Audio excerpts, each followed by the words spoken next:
Curfew না দিলে দুষ্কৃতিকারীরা শ্রীলঙ্কার মতো দেশের গণভবনেও আক্রমণ করত বলে মনে করেন আওয়ামী লীগের সাধারণ সম্পাদক ওবায়দুল কাদের।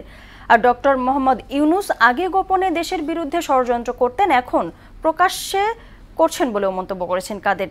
এদিকে সাম্প্রতিক হামলাগুলো পূর্ব পরিকল্পিত বলেও দাবি করছেন পরিকল্পনা মন্ত্রী। বিস্তারিত জানাচ্ছেন উষা ফেরদৌস। সাম্প্রতিক সময়ে সংকট বিবেচনায় প্রধানমন্ত্রীর নির্দেশে ঢাকা জেলা আওয়ামী লীগ কার্যালয়ে নিম্ন আয়ের মানুষের মাঝে খাদ্য সামগ্রী বিতরণ করা হয়।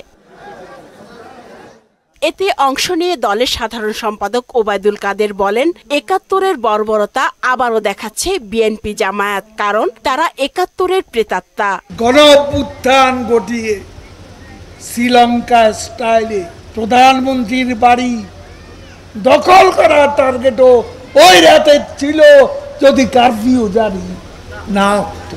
ডক্টর মোহাম্মদ ইউনুস দেশের সুখ দুঃখ কোনো কিছুতেই মানুষের পাশে থাকে না বলেও অভিযোগ করেন তিনি।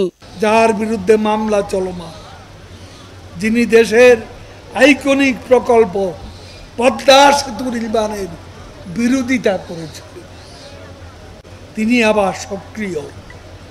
আগে গোপনে করেছেন, এবার তিনিও এসেছেন প্রকাশ্যে। ডক্টর ইউনুস তার সাক্ষাৎকারে উল্লেখ করেছেন, ভারত যেন প্রধানমন্ত্রীকে থামান। এ বক্তব্য অত্যন্ত আপত্তিকর।